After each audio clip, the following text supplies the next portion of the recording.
No problem. And we are live. Greetings, everybody. What is happening? It is Thursday night, 9 p.m. Eastern. We are live on Sober Nation. And tonight I'm joined by one of my favorite people in the industry, in the recovery field, one of my favorite professionals, Brandy Klingman. Hi, Brandy. Hi, guys. So Brandy has been with us before.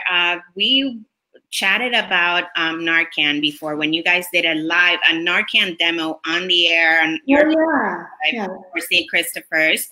Brandy is the COO of St. Christopher's Addiction Wellness in Baton Rouge, but she's also, like, you do so much. You have so much going on. I can't even keep, tabs, but one of the things that I love and know about you is that you're a super talented clinician.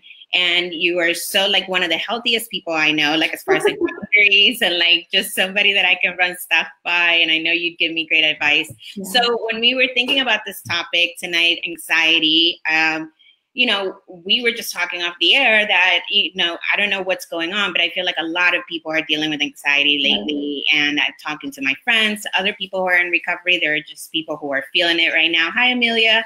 And, it's just, I figured, why not? Let's bring it. Let's talk about this live. Yeah. But we didn't want to talk about it, amongst ourselves. We wanted a guest expert, somebody who's credentialed, who can give, advice and who knows what they're talking about. We definitely don't want to be negligent and just start handing out opinions about how to deal with anxiety. I love that y'all do that. Like, I like that. I watch your live casts, and I like that you bring on people who know what they're talking about. I think that's awesome. Well, because we've been through our experiences, and I think that's great, and I think there's value in that. But I think there's also a responsibility that if there are people tuning in and need support, that you make that support available. And me professionally and personally, I have access to so many amazing professionals. Like, what, I feel like I owe it to people to bring these professionals on. Not only do I provide, these amazing professionals a platform or, create a space for them to talk about what they love doing,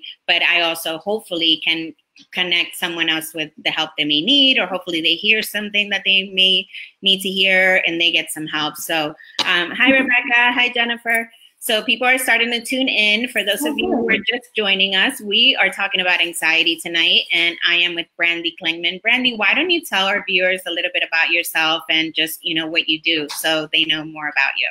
Yeah, so I think the easiest way to say it is that I'm a human and I love to study other humans. So I really loved studying human behavior, and then I got into wanting to help people.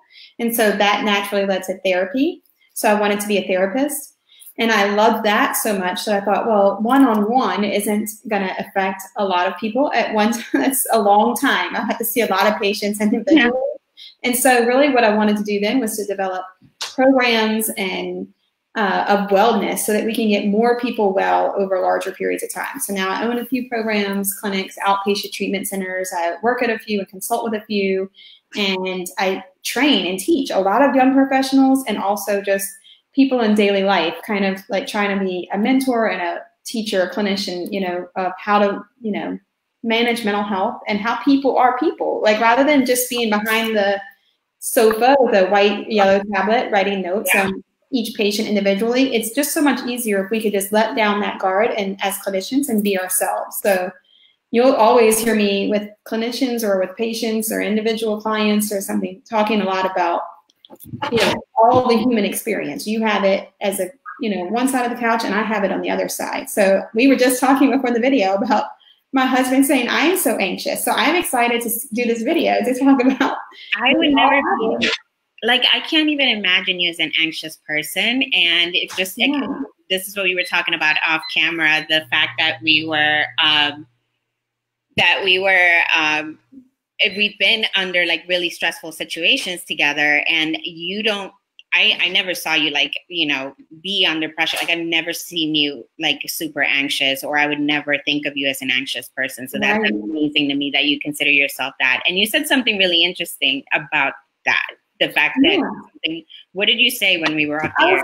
I think there's a difference between what we're doing professionally, what we're doing in management of situations. And there's a lot of times where we can manage our emotion for the moment, But then like whenever we're by ourselves is when I feel it, you know, like when I feel anxious is mostly when I'm by myself. And when I'm most vulnerable in my anxiety is when I have someone who I trust to say, these are all the things, you know, that I'm thinking. Yeah. Here's all the feelings and all the thoughts that are going through my head.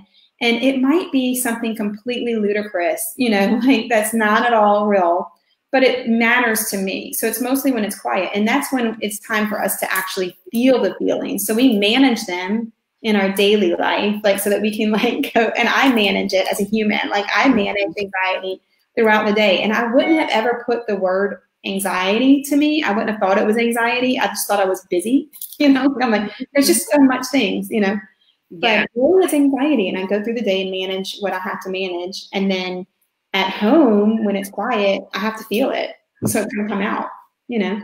Yeah, no, and I mean, I love that you said that because, yeah, we all put on this, not a show or like a mask, but we all show up to our daily lives, how we're supposed to show up or how we think we're supposed to show up so that we're, you know, accepted by others, or like at least, you know, are professional at our jobs, or like don't get arrested. So we can't all run around like Chicken Little. I love that I just went there, like just get arrested. But yeah, no, I think we all show up. We do such a great job at hiding how we really feel inside. But then when we get home is when we fall apart. And, you know, for people who have sponsors and who are in a fellowship, you know, we have our network and our supports and they know how we're doing. But even then, you know, we may appear to those people like we're doing fine because we don't want them to worry about us. So like sometimes we even mask how we really feel to the people who are supposed to be our support network because we don't want to worry them, or we don't want to face what may be causing that anxiety, or we may not want to make a decision we know we have to make, or whatever. You know, there's so many reasons. But you guys who are tuning in, if you're just tuning in, we're going to be talking about anxiety this hour. And, you know, I have a lot of questions for you because this is stuff that's coming up, you know, again, for me and for some of my friends and people who I talk to. So for those of you watching, if you have questions about anxiety, drop them in the comments. We're going to be going through them as always. And, you know, anxiety is such a funny thing in recovery because, you know, I remember when I entered recovery, you know, I was diagnosed as bipolar. And I think everyone is bipolar when they're coming off substances. I mean, not for nothing. But, you know, I had to be on medication at the beginning. And, you know, it so happens that I'm not, you know, bipolar, and I don't have to take medication for that. And I no longer have those symptoms. So, you know, and you and I have had a conversation about, you know, before diagnosing people, maybe giving people some time to really, you know, get some clean time together and enabling them something to then really assess them and see if in fact they do present with those mental health conditions and problems, or, you know, or if it's a product of the substance use. So my question is, how do we know if the feelings that we're feeling is, you know, because we're coming off of using substances, or if in fact we do have a mental health disorder independent of the using? Well, I think it's timing, right? So I think in the very beginning, most things that you're feeling when you're going through withdrawal or early recovery, the first 30 to even 60, 90 days is still early recovery, especially if you've been using for a long period of time. So the time period is important. So I wouldn't want to do a psychological test or an assignment of a diagnosis within those first periods of days because I would be worried about your brain is recovering, your body is recovering, you know, there's a lot going on. So timing is really important. So if it's in that early time period, it doesn't necessarily have to be a diagnosis. Plus, we have to have certain time periods to make the actual diagnosis. Free from substances, so that's a period of time, and usually it's around 6 months that we're looking for someone suffering with a certain set of symptoms. But at the same time, it doesn't mean that the anxiety isn't real. It is just as real as it would be 6 months from now, and it's just as important, and your brain is reacting to it, and your body is reacting to it the same way, and our spirit is reacting to it all the same way as if we had the diagnosis. I just wouldn't assign the diagnosis in the beginning. You know, and that's really not good clinical practice. So anyone that's been in treatment and they've been in treatment for detox and then they're assigned all these diagnoses, personality disorders, mental health diagnosis, you know, any of those, we would say that that's not standard clinical practice right now. That would not be good practice to what we want people to be doing. Because before, people were getting all kinds of diagnoses. I know when I first started working with substance abuse patients, it was standard to diagnose everyone as antisocial or like a sociopath almost, because they were all in and out of jail. The criteria was, did you go to jail? Did you break the law? Did you have no regard for other people's feelings? So of course, a lot of people do that when they're using. Right. That doesn't mean that they're a sociopath, you know? I am so glad I like got into recovery at the stage where they were like labeling people just bipolar. Like that had to be so gnarly to get diagnosed that, oh, you know? My gosh. And you might have been diagnosed and not known it, Veronica, like really behind the scenes. We don't tell patients what we're diagnosing as far as personality disorders go all the time. And so they might have put it on a piece of paper and not told you, which is, it's fine. It was standard practice back then, but we don't want people doing it now. You know, so the anxiety part, yeah, you're going to have anxiety coming off of substances. There's no doubt. Like, you're going to have it. I have anxiety coming off, you know, a vacation or a business trip, you know, and that's just something small. So if you're coming off of substances, you're definitely going to have it. If you see it prolonged over a period, or even before you started using substances, that's what we want to look at, you know, is like, how bad are you struggling and how bad do you feel?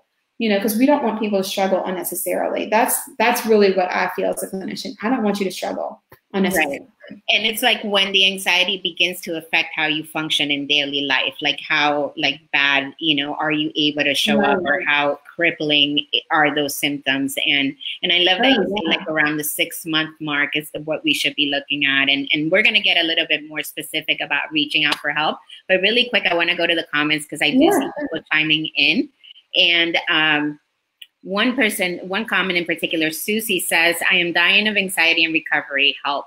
Susie, like, I feel you. I'm feeling anxiety as well, and I'm in recovery. And this is exactly why I wanted to do this episode. And so selfishly, in a way, I feel like I'm getting to ask, you know, Brandy, you know, the therapist, the questions I want to ask, because I'm feeling it too. And I think a lot of us are. So first of all, Susie, you're not alone. I'm so glad, you know, you stumbled on this episode, and hopefully, you know, you get some of the answers that you're looking for. And feel free to ask Brandy anything that you want to know about yourself or what you're going through right now. Jennifer says, great topic. First, like just saying that you struggle with anxiety, it releases a little bit of anxiety. So just saying it out loud and saying it on the live feed, that takes a lot of vulnerability to be courageous enough to say it publicly. And it made me feel a little bit nervous to say it even just now publicly. I'm an anxious person. I struggle with anxiety. But really, it's true for all of us. So say it. Go ahead and say it and be truthful, and go ahead and release that tension of yourself right now, which is good. I'm glad to see that she did that on live. That's awesome. You know. Yeah. Jennifer also says that it's, you know, anxiety is big for her, and she has 3.5 years in recovery.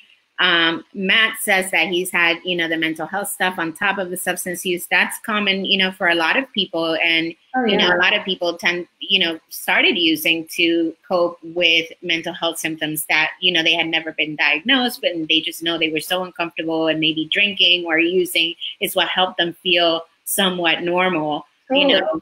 And I know you know that to be true. So, and it's also like we don't know what came first, the chicken or the egg. Like if people had mental health symptoms before they had substance use disorder, or vice versa, like what came first, that's still kind of like, you know, a thing. Hannah says her biggest struggle in recovery is anxiety. Wow, that's a lot of people saying that. Yeah. And Nicole says she's always stressed out and anxious being a mom of young children while trying to stay in recovery is very, very hard. And, you know, Brandy's a mom. I'm not a mom, but Brandy's a mom, so she could totally relate on that. Brandy is not in recovery, but that doesn't matter to me. Like, I don't feel like a good clinician needs to be in recovery. You know, I think a good clinician is a good clinician. I've never. I know that's a hot topic. Yeah. Yeah, I know that's a thing for some people. They're like, well, if you're not in recovery, you don't understand. Like, well, you know, like, I don't know about that. So I don't want anybody to take that perspective that because Brandy's not in recovery, she doesn't, because she's been in this field for so long and she's worked with the population for so long. So that's just. Or even like if they do, Veronica, you can free yourself of that anxiety right now. Even if they do take that perspective, it doesn't change what's going on right now. So they can have their own thoughts about it. That's we'll live. Yeah. That's what I love about anxiety is you have to kind of just say, I'm going to live through this. Like tomorrow is this is a moment in time. Yeah, it's so true how we have to talk ourselves down from, you know, I find myself having to talk myself down from certain anxiety levels, but then I also get to the point where I'm so tired of having to deal with that, of having to, it's almost like you get exhausted from trying to function. And we're going to cover this really soon, because it's like, then at what point do you know it's time to ask for help, right? Like, so we know there are ways to cope with, symptoms of anxiety, how to talk ourselves down. There's certain methods. So what are some of your tips to cope with anxiety? So a big part of it is acknowledgement of what it is, that it is a feeling like any other. And part of like what I think is important for us is to separate who we are from our feelings, to say that we aren't our every thought that comes in our head. So every thought that comes in my head today could have been as easy as, no, I'd like to pass a bank. For some reason, when I pass banks, I always think about robbing a bank. I've never robbed a bank. Haven't ever done it. I don't think I will. Yeah, I do. When I see them, I think, I wish there were days where you could rob banks. Like, I wish I lived like fascinating. People rob banks. Yeah. So, it doesn't mean that I'm a bank robber in my thoughts. Right. You're so not. That's why I'm tripping out. Yeah, it's so funny. But just like that, our feelings are the same. Every feeling that comes into my, self doesn't have to become overwhelming and rule over my day. So part of it is saying, like, I have permission to feel this feeling. It's okay. Like just now when you said something about, I don't want you guys to go on a tangent about, her in recovery or not in recovery. Part of this is saying, release ourselves from controlling others, and what happens with them will happen with them, that they'll feel what they feel and they'll think what they think and they'll do what they do. And we don't have to engage in it, and part of my anxiety, I know, is around others. Like, are they going to be okay? Should I handle them a little bit more?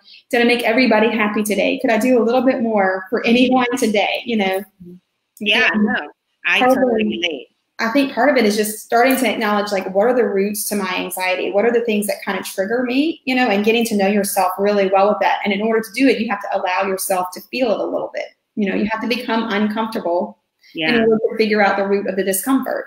Right. So like saying, like, I'm just going to stay super high achieving and super busy all day long so that I don't feel any kind of anxious. I'm like the mama who said she's anxious, being the perfect Pinterest mom. At the end of the day, at some point you have to stop. And that's when your brain's going to start to feel more anxiety. You'll feel it in your tummy, that kind of stuff. And then you have to kind of go through it and decide, where is this coming from? What is it really about, And really like dig. So you say, identify the triggers and admit to yourself, like, okay, that's okay. And and then you have to decide kind of a mission, like in your purpose in life. Is it to serve this anxiety and this feeling, or to serve to where other people are happy and I'm unhappy at the end of the day, or my needs go unmet because I meet the needs of all the other people? If that's your anxieties around perfectionism or pleasing others or being the perfect mom, is that what you want to be about? And if it's not congruent with what you want to be and your greater purpose, it's kind of assigning, okay, I'm going to then be willing to feel discomfort or, with not satisfying everybody, or with failure, or with some messy things in my house, or whatever it is that you're struggling with. If it's anxiety around social settings, like a lot of people have social anxiety. I know I do too sometimes. When I go into a room that's full of people and it's going to be a lot of like talking for me, they'll say, well, you're presenting, and then I know what happens. Like the presenting part is right up my alley because it's nerdy, it's science, I love it. But having to shake a lot of hands and talk a lot makes me a little bit nervous because I'm like, oh, what if that person goes away and I didn't like meet their need in some way with the or answer their question. Yeah. So social settings, I'll get nervous before going in, and a lot of people experience that, and they'll tell me it's like I can't leave my house because I'm so super anxious about the idea of what will happen when I'm there. Mm-hmm. You have to start to combat that with like reality. Does it fit reality? Like when you go there and you disappoint someone, what happens then? Or they don't like you, what happens then? And really and truly, it's mostly not real. Like life keeps going. The world will keep turning. I don't know one person that got the world to stop spinning. I haven't ever experienced that. So we have to say that we'll be okay with some discomfort and move forward. Like, does it fit with what I want? Is my goal to please everyone? Is my goal to spread knowledge or to create openness around a culture or talk about a topic, that kind of thing? Yeah, no, absolutely. And so basically identifying like what your triggers are and kind of running through that scenario and saying like, people may come up to me, or I may have to say hi to a few people, but I'll be okay and kind of getting through that, you know, and yeah, you have to kind of come up with a mantra around it. So like, let's say your trigger is, what's a trigger for you? Like, I can't think of one right now for me. A trigger for me is definitely like just feeling like I have a lot to do and not enough time. And by the way, the not enough time is me putting that pressure on myself. Like nobody gave me that deadline that everything needed to be done by today. But just like looking at all the things that I need to do, I get really overwhelmed, and then I freeze and like don't want to do anything, which is so counterproductive. And then there's times where like I'm not even thinking about anxiety, and I just get this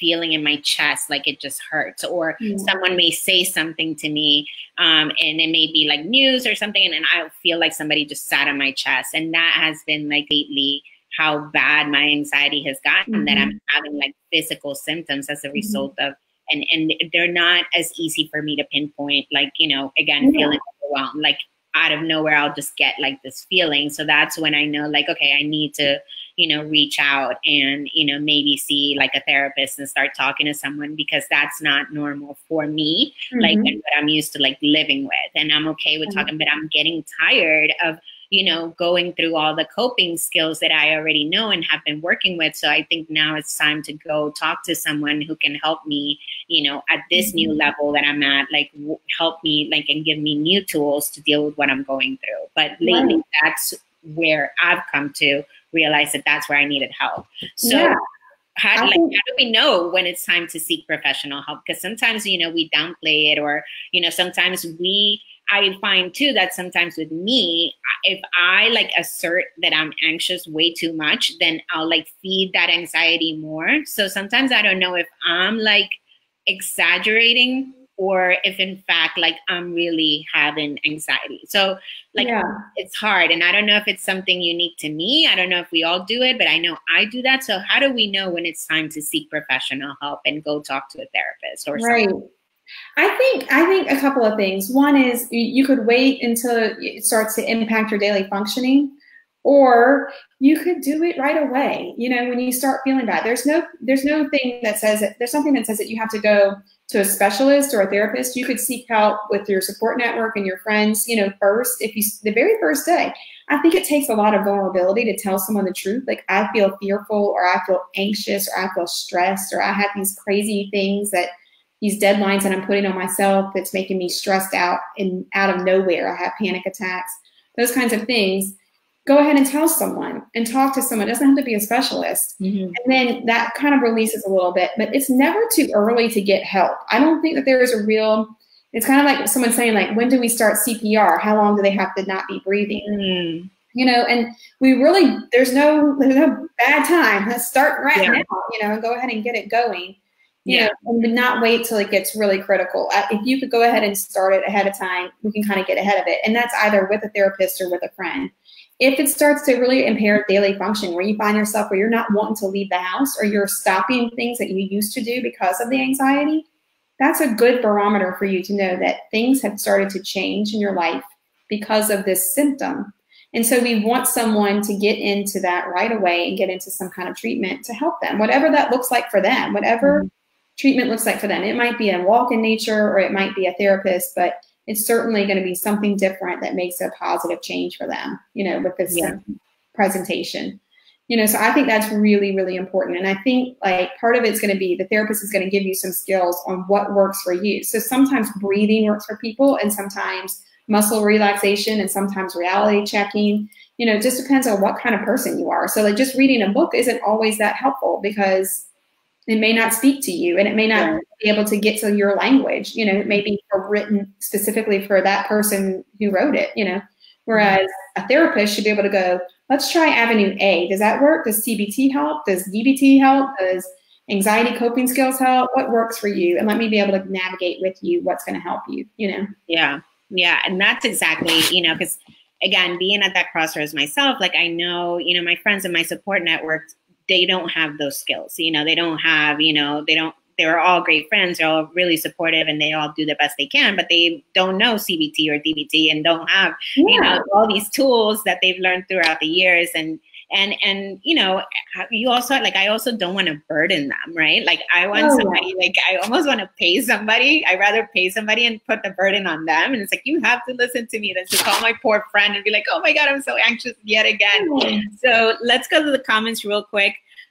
Jennifer says, by changing her inner dialogue, she was able to reduce her anxiety. That's such a big thing. I noticed that the stuff I was saying to myself was creating more and more anxiety and kind of feeding more into that. So I think you're totally onto something, Jennifer. What do you think, Brandy? Oh yeah, I totally think, Jennifer, that's like right up what we're saying, is like, if you can know and catch it ahead of time, or you know that's what it is, that's so helpful, because then you can create an inner dialogue to combat it. You know, if you don't know what it is, it's kind of the scary time. You know, you can't identify where it's coming from. That's harder to create an inner dialogue against, because you don't really understand the root cause.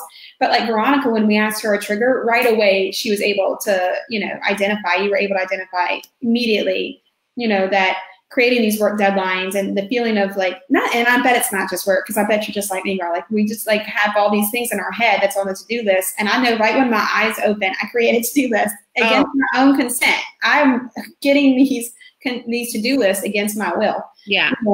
And so that's mine messing me up, you know, so I have to combat it with a dialogue. So I think Jennifer's on the right track with that.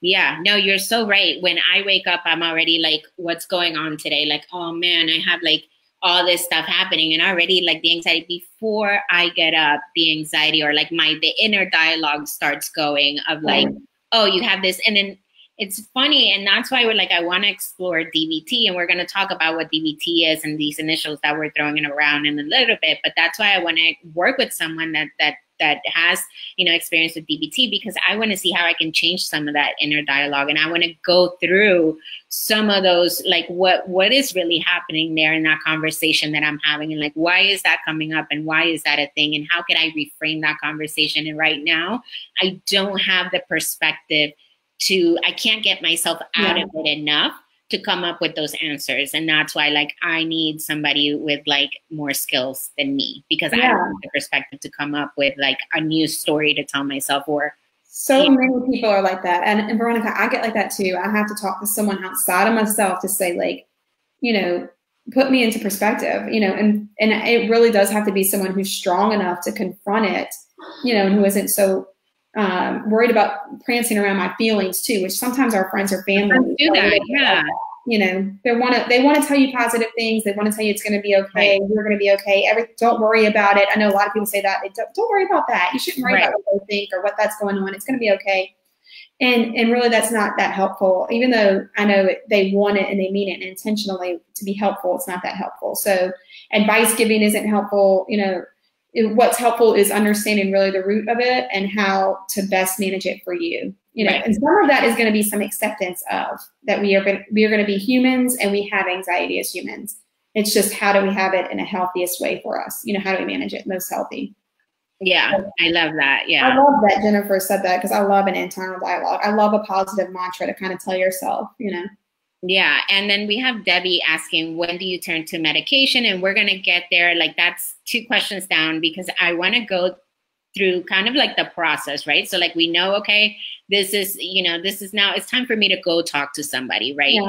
So when we make the decision to go talk to somebody, who do we go talk to? Do we go and seek a therapist? Do we go talk to a psychiatrist? Do we talk to a psychologist? Like, if we decide we want to talk to a professional, who do we reach out to? And what's the difference between those 3 professionals, or like a doctor? Yeah, I think so. All of them can do therapy. You know, a psychiatrist, a psychologist, and a therapist are all capable of doing therapy with their licensure. Now, not all of them are trained in therapy. Not even a therapist is always trained in therapy. You know, so it depends. A young therapist right out of school may know a lot about books, but may know nothing about human behavior. You know, or have never experienced real life, and so that person may really be struggling as a young clinician. So I always say, like, I would find a recommended person through people that you trust to go to first. And I think it's best to start with a therapist, because a skilled therapist who's going to be able to assess you fully and figure out kind of a little bit of differentiation. Like, what is this coming from? Is this early recovery or is this long-term anxiety? Let's kind of see you 1 or 2 times to kind of analyze where that's coming from and what's going on, and finish a full good assessment.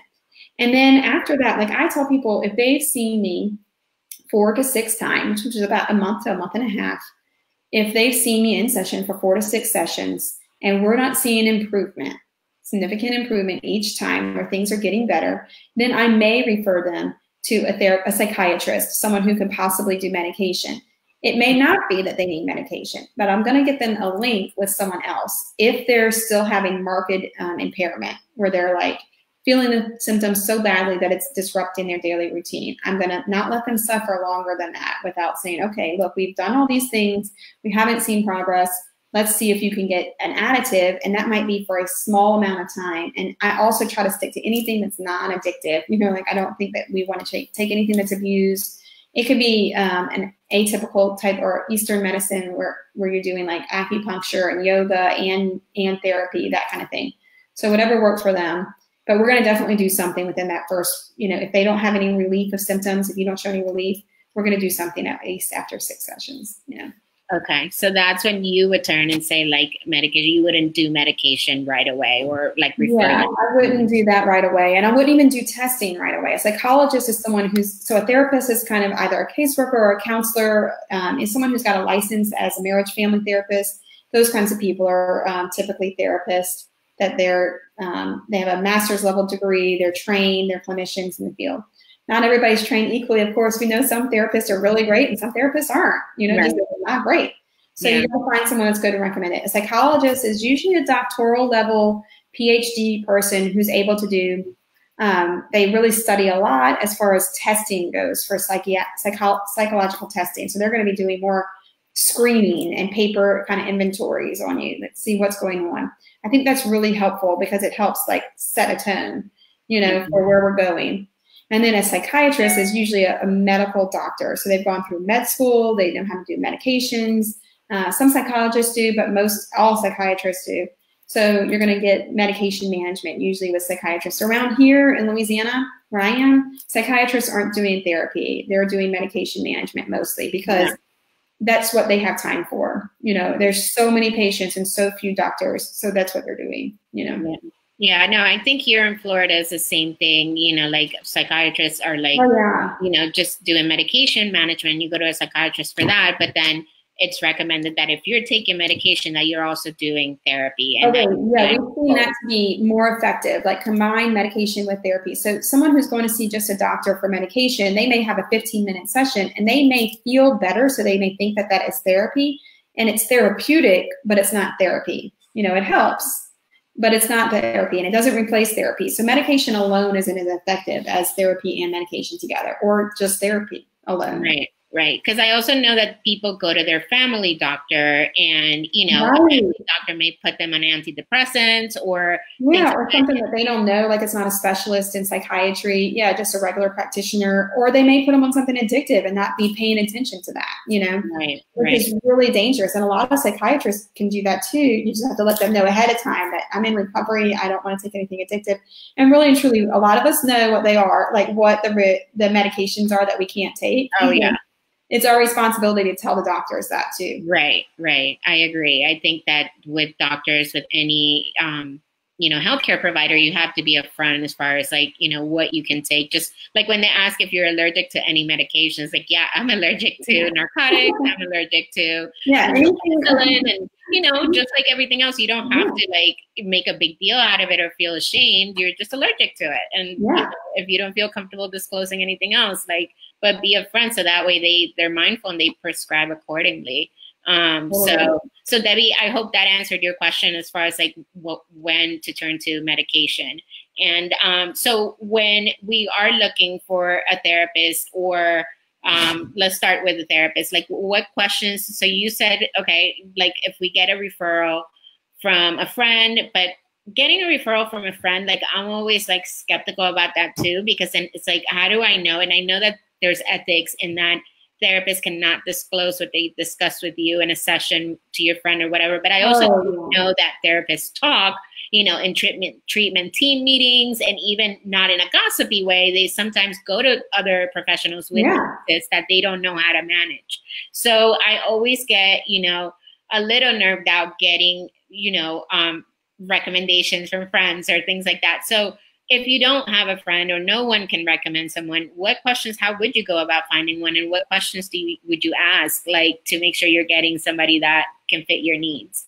There's like, I think that's a good question, because a lot of people come to me and they've been suffering for so long. And I'm like, why didn't you see someone? Why didn't you just get help? We can fix this, you know? And they'll say, well, one, I didn't know how to navigate the system. I don't know who's good. I don't know how to find someone. It's so overwhelming. They've just been struggling along. They like, maybe their therapist wasn't good, you know? And so instead of like making a referral, it wasn't working for whatever reason, like not that the therapist was bad necessarily, but whatever reason it wasn't working, the therapist then just kept increasing the session. So let's see each other twice a week, or let's see each other, you know, I'm going to check in with you one time a week and see you in session, and I'm going to do this, you know, like all these crazy things. So I think there's a couple of ways. Like there's really cool online profiles now. Like people have psychologytoday.com, I think is how it works. Yeah, Psychology Today. Yeah, people find good therapists on there. And then, you know, you can see their credentials on there. You have to have insurance on there. I know we have profiles on there, and we all have our credentials, our insurance. We have to show and prove to them that we have a license. That's a good screener tool, you know, to use to kind of find someone who's at least licensed, and you can see what their specialties are on there. But I believe in interviewing your therapist. So when I meet someone for their first time, typically we're going to have a meeting to decide, like, who are you and who am I, and are we a good fit together? So I want them to ask questions about me. And if they don't, I'll then tell them, you should be thinking about these questions, like, what are my licenses? What's my experience? What do I believe as a prognosis for you and your particular symptoms? And what do I think, how long, the duration of how long we will be working together before you feel relief? Just like any other physician that you would go see, or medical provider that you would go see, you would ask them, how long am I going to be feeling this way? And when will I expect to get better? What particular tools will you be using on me, or medications or instruments will you be using on me? You know, I would ask that before someone's going to give me a medication. I'm going to ask them that. And before they do a surgery or procedure, I mean, I'm certainly going to ask them that. So it's the same. You want to ask them a lot of questions about who they are, what they stand for, you know, how they work as a therapist, anybody that they can say, like, how many patients have you seen? You know, do you have a lot of experience? Those kinds of things. And then what do you think about me? Like, how long do you think I should be feeling this way? You know? I like to tell people, you know, like I really think that 6 to 8 session mark, you should see that you're relieved enough of this problem. If it's just, if we're talking about anxiety, you should really feel a lot of relief at that. If you're not, then we really are going to have to do something different. I'm going to have to find some different avenues to work with you. Even if you, at this point, at 6 to 8 weeks, you probably, if you still weren't feeling relieved, I probably referred you in addition to alternate therapies as well, like a doctor or yoga or something like that, or acupuncture, you know, depending upon what the person's belief set is. And then if not, then at 6 to 8 weeks, like, I may have to think, is my intervention working, you know? Right. No, those are great suggestions. Let's see what people are saying in the comments. There's a lot of people chiming in. There's a lot of long paragraphs. I'm trying to like read them quickly. Yeah, people are saying that, hey, congratulations, Ryan. He's going to have 9 months tomorrow. Oh, that's awesome. He says he talks to his counselor and he's on medication. And hey, that's awesome that you're following like your treatment plan. Because that's another thing. Like, okay, let's say you are going to like a therapist and they're telling you what to do. It's so important to follow what they're saying to do and stay compliant. If you do have to take medication, to take your medication, to go to therapy. A lot of people, you know, may like stay on medication and not go to therapy anymore because they're feeling better. So how important is it to keep up and like follow? I mean, I think it's pretty important to follow, you know, the directives that they're giving you, but also just to tell what's working and not working. for people who are anxious, it's really hard to give critical feedback to the therapist. They feel like they want to please the therapist. I know if I'm in the chair, sometimes it's hard for me to say, yeah, that's not going to work for me. You know, mm-hmm. Like I'm not going to go home and write affirmations all over my mirror. I'm not going to do it. You know, then I'm anxious about cleaning the mirror. That's not going to help. You know, but I won't say that out loud. You know. Yeah. So I know a lot of people with anxiety. I've seen them across the chair from me when they're in the sofa and I'm, you know, sitting as the therapist role. I'll see them, you know, kind of maybe not tell the truth about what they're feeling. And I'll have to stop and say, is this something that you feels right to you? Let me check in with you and see, is this right? Or am I way off? Is this a little bit right? Is this something that works for you? Have you been doing it? You know, so it's my role as a therapist to ask those questions, of course, but it's also your role as the patient or the clients come in and say, like, I didn't do that. I'm not ever going to write in my journal every day, 5 things I'm grateful for. That's not going to help me. Or counting to 10 is never going to stop me from crying in public. Or progressive muscle relaxation is not helping me get out of the house in the morning. So I'm stuck at home. I'm not leaving the house and I'm not eating and I'm not, you know, bathing, that kind of stuff. So it's important for them to tell us the truth.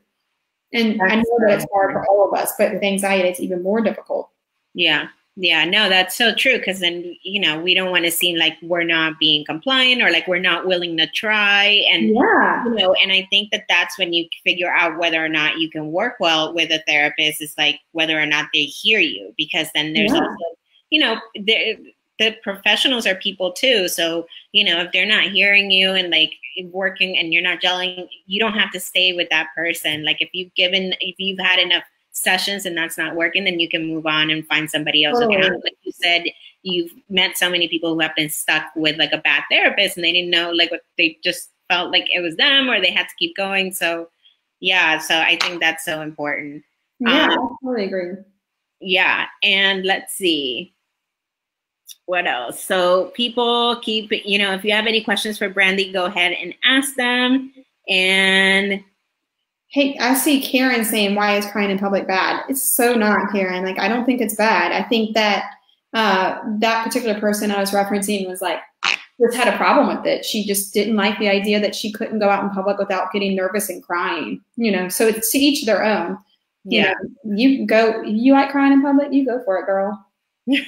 I definitely have my moments where, you know, I have my crying in public moments and sometimes I don't, but usually I don't like crying in public because then, you know, I don't want people to perceive me like I can't control or manage my emotions, right? And then, you know, that's part of the whole anxiety too of like wanting to seem, you know, like you can handle whatever's thrown your way, you know, and that can lead to more anxiety. So it's just like a whole it's a cycle of never ending anxiety. You know, when you have anxiety, it's like you really are in tune with the idea of my anxiety feeds my anxiety, you know? Yeah. And Audrey just brought up a really good point. She says she struggles with anxiety, depression, and PTSD, and it's really difficult for her to remember stuff when she's in a moment of distress, right? So like, let's say like you're given all these tools, but then you're like in crisis. Like it's so hard, even if you do remember, sometimes it's hard to like go say an affirmation or go write in your journal or go write, you know, do these exercises because you're like really in the stress. So what do you do then if you can't remember like what you're supposed to be doing? I think that one of the things that I think is really important is to understand we're not going to be free from anxiety forever. Like we're not like, there's not a magic thing. I wish there was, and I really have researched this enough, like for my own selfish reasons to see like, is there a way to never have anxiety again? No, that means your brain dead. So that's not going to happen. So we're going to have it. It's just the idea is to build up your skills of soothing or care for or grace or kindness or compassion to self, you know, whatever it is that you need that gives you tools ahead of time. So when we're not feeling anxious, we want to practice these tools because it would be like if we went up to, let's say someone calls me to the major leagues to start batting for them, you know, and I've never swung a bat in my life. Well, I'm not going to wait till the day that they say, show up at this time to swing the bat. I'm going to practice a few times. Like I'm going to hold the bat. I'm going to practice with it a few times before it's time to go on the, you know, big stage or whatever it is. Same is true about anxiety or any kind of emotion management. Like we have to practice it daily in a daily routine in order for when it's our time, when we get that most overwhelming feeling that we have some almost like It's a natural flow that we kind of go into of how we handle it, knowing that there's going to be some days we handle it better than others. There's going to be some days where we're really super graceful to ourselves and we give ourselves lots of time and compassion. And there's some days where we're going to really beat ourselves up really bad all day long. And then as soon as you can catch it, let's intervene on it, you know, or as soon as you can manage the feeling of anxiety, let's intervene on it. If you can't, let's give yourself some grace, you know?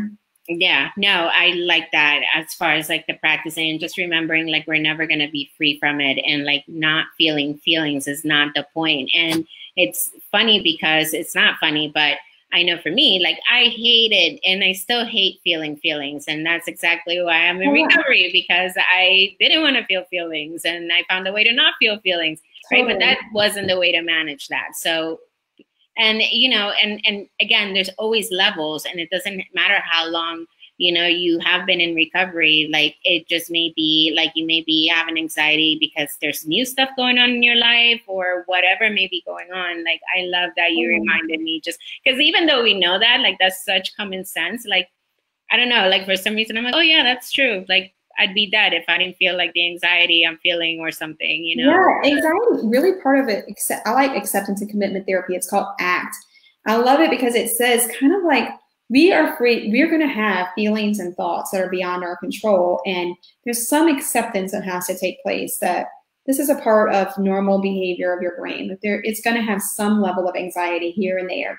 And if you've been a person who struggled with anxiety for a long time, it's going to have anxiety often until we start to retrain it, you know, so it's going to be the default go-to tool of anxiety, and it serves us in a way because it protects us from others, and it keeps us, when we're anxious, we're more mindful of what's going on around us, we're paying attention, or we're safe in some hole that we've kind of put ourselves in for a while, you know, to be safe.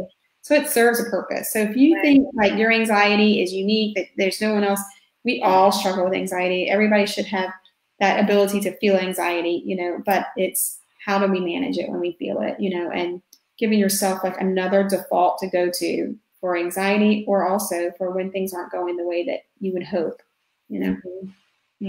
Wow. Yeah, no, this has been great and so helpful. And again, even just like knowing how to navigate and, you know, kind of like what the steps are and the timeline. So if you're just joining us or catching the tail end of this conversation, we talked about, you know, when do you ask for help, or like if you're new to recovery, like how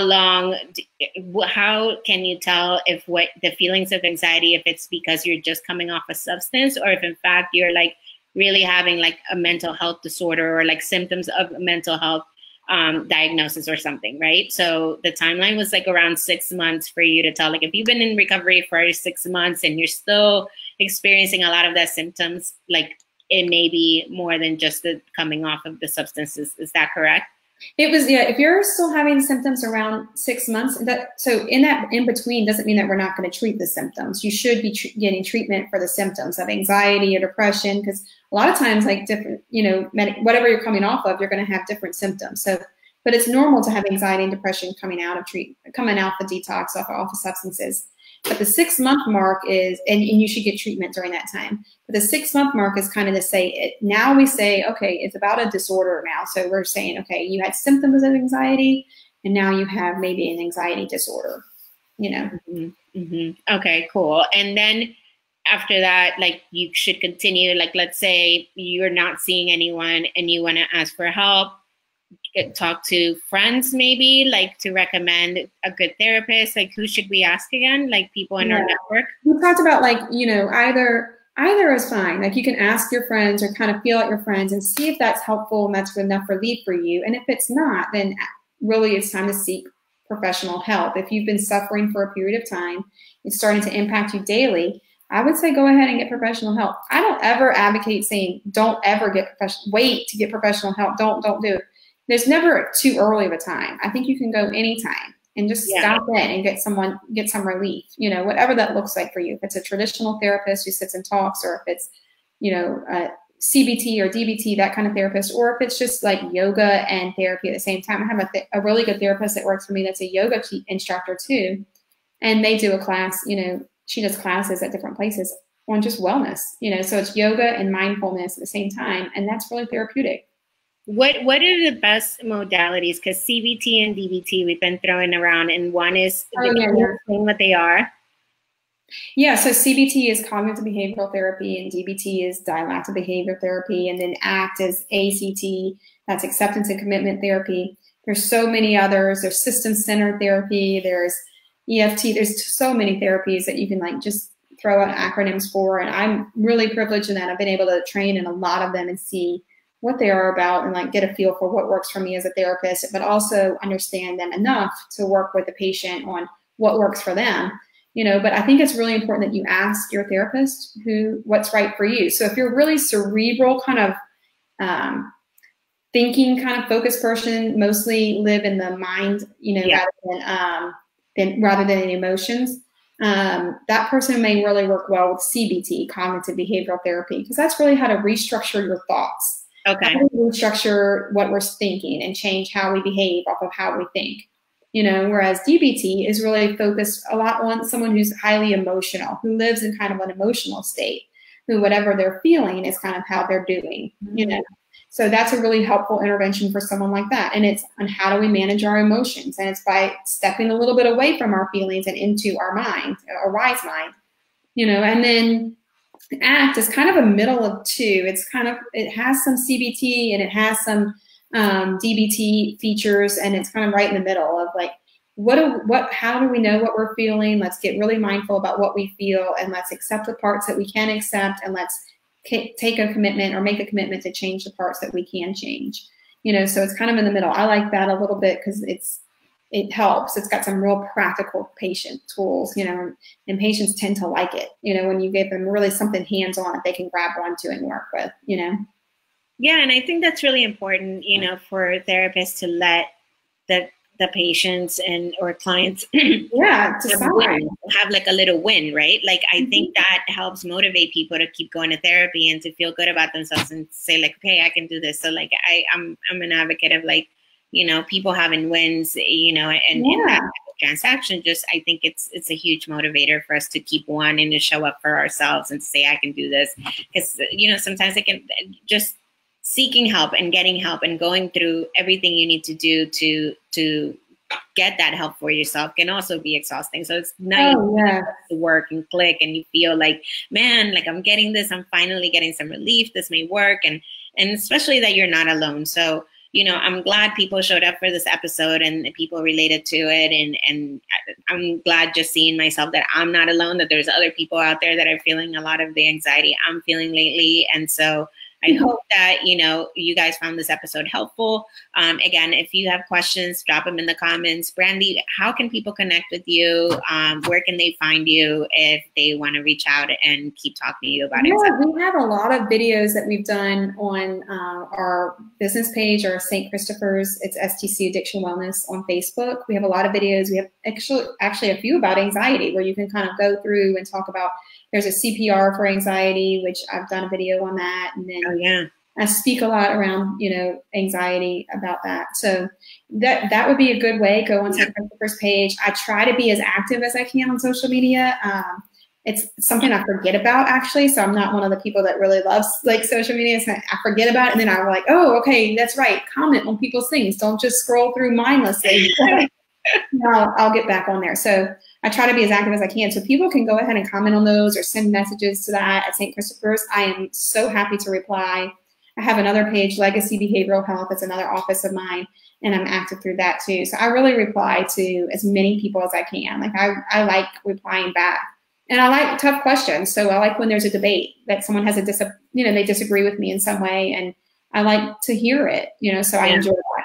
I do like that. You are very open to that, and you definitely like are willing to have a conversation and say, hey, no, this is why, or, you know, or I love that about you. So yeah, and we'll drop a link to those pages so that way you guys can find them easily and can reach out to Brandy and stay connected with her. And again, she does have a lot of great content on those pages and videos on so many topics that you've done. And I hope you do get back to doing more of those videos because you were amazing. And, you know, I think we definitely all miss you and like miss seeing you and just like all the topics. And I think like everything that you shared was so valuable and was really helpful. I'm so glad. Like I think it's so important to just kind of just breathe the air of like, we're all anxious, guys. Like we're so anxious as humans. I haven't really met, you know, a lot of people who say that they've never felt anxiety. I really haven't. No, I think I think there's something to be said about like just lately, like I think a lot of people put a lot of pressure on themselves. I think we're all working really hard. Oh my goodness. We're all trying to do the best we can and trying to be our best selves, and social media plays a part in that. Yeah. It's like we're anxious about not anxious. Like we're like, oh, let me show how healthy I am on social media. And really, like, it's causing so much anxiety that I'm having to take medication for it or something. People were commenting, I'm like, oh my goodness, let's let go of it. Let's just save our people. Yeah, no, and social media can be its own topic, but I mean, it's such a great tool because look, right now through social media, we're able to have this conversation. We'll get up this broadcast and maybe scroll through our feed and we may see something that will make us anxious, like, or make us feel like we're missing out on something, or like we don't have a great life like this person, like look at them, they're on vacation and I have to go to work tomorrow. Like there's just so much that can happen looking through a feed. But again, I have hope that, we can create it or make it be a place where we can find these connections like this, like every Thursday night, some of us gather on this page and have a conversation about, awesome. work through some things in recovery. And like, we're doing that through social media. So I think, everything needs some sort of balance. And yeah, I watch this actually every now and then on Thursdays. Like I'll remember that this is on and I'll log in and kind of just watch it because I'm so interested in what people are saying. So I think it's an awesome group. You have a lot of really good people who are reactive and like talking to each other and supportive. It's so awesome. Yeah, no, the community is amazing. No, the community is amazing. One of the things that blows my mind is, every day we post a sober since post, with somebody's picture. They share their story and they share how long they've been in recovery. And man, people comment on those posts more than any, like we can post articles and whatever. And there's, articles that will get their fair share of engagement, but it always amazes me how many people stop what they're doing and congratulate another person in recovery. So cool. And I will say, man, congratulations or way to go and whatever. And they never stop doing it. There's not one day that we posted a sober since that one person didn't stop and say congratulations, and it's like, that is so powerful. And that's so much about this community. And that's like, and it happens on Instagram as well. Like that's all we post on Instagram, just a sober since.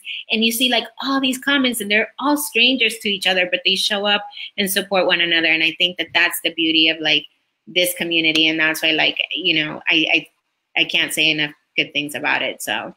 Totally, yeah. Thank you everybody for being a part of it. And thank you, Brandy, for taking the time to join us tonight. I know you're like super busy. I don't know how you do all the things you do. You're like, we're all super busy. We all don't know how we do it. At the end of the day, we're all like, you know what? I don't think I have one more thing I could do. So I do appreciate you joining us, and I won't keep you any longer because I know you have your family to get to. So thank you again. We will drop the links to this pages so that you can connect with Brandy. And again, if you have questions, connect with her. And we will see you guys next week, and we'll announce what we have in store. If there's any topics or things you want to come up or want to come up for discussion, or if there's any experts you want us to have on the show, let us know in the comments too. We're always looking for ideas and suggestions. So hope everybody has a great weekend, and have a good night. See you. Night. Bye.